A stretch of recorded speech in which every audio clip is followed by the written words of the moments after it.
Há um quinto caso de dano de responsabilidade civil entre parentes, que seria o noivo que rompe o casamento 15 dias antes da boda.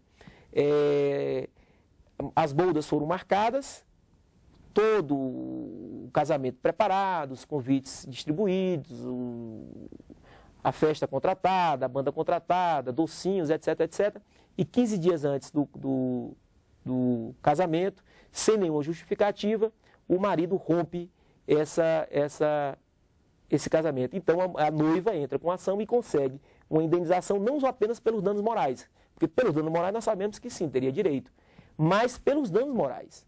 Quer dizer, esse constrangimento posto na sociedade perante os terceiros, perante os amigos, perante o grupo familiar e perante os amigos deste grupo familiar, por ter de forma abrupta, sem nenhum motivo, né, ter rompido com o casamento.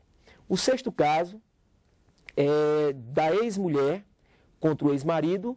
O casal separou-se, os filhos foram dados a guarda desses filhos para o marido, e o marido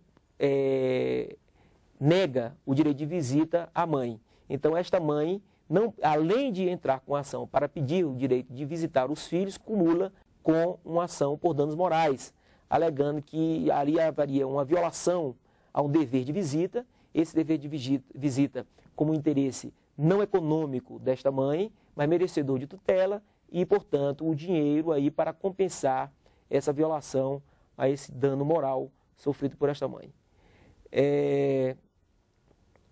Há uma outra questão, que eu deixei para o final, que é chamada teoria do desamor.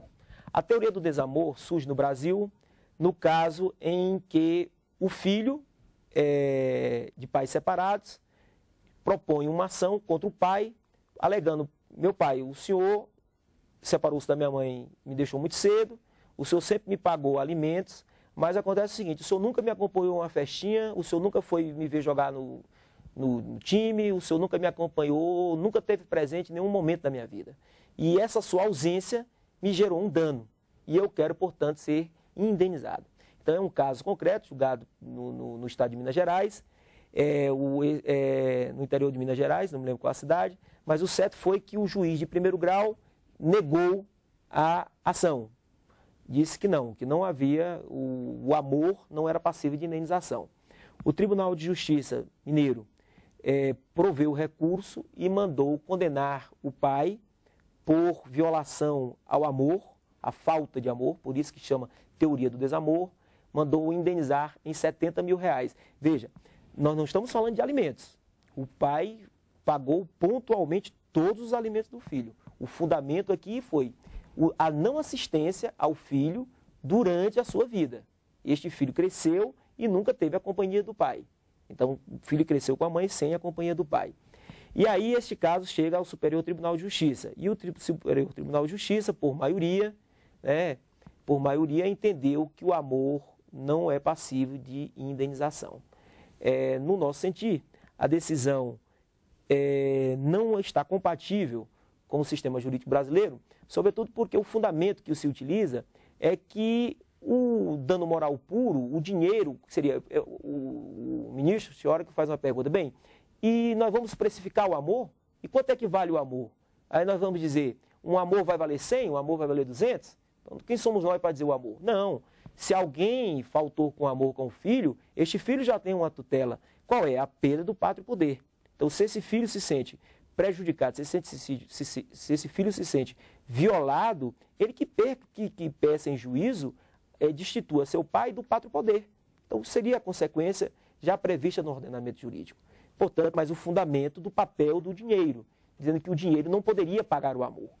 E, na verdade, o próprio Superior Tribunal de Justiça admite, como tem que ser, com a própria Constituição Federal, no artigo 5º, inciso 10, manda pagar o dano moral puro.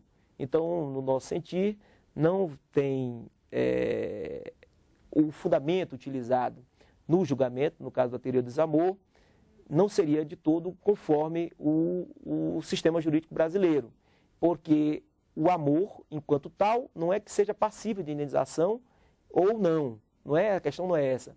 É o problema do papel do dinheiro, neste caso, de violação de um interesse não econômico. Eu gostaria, portanto, de encerrar, dizer que o problema da responsabilidade civil é um problema relevante, existem N questões que são relevantes, há todo um problema do estudo do nexo de causalidade, como um grande problema central, há o problema do princípio da precaução, de não venire contra factum próprio, que seria também aspectos a serem enfrentados em sede de responsabilidade civil, mas eu me ative no problema da responsabilidade civil entre parentes, sobretudo na questão dos parentes, numa visão de parentes tradicionais, não nos parentes, como eu falei no início, em que estaria em questão com os avanços biotecnológicos. Muito obrigado.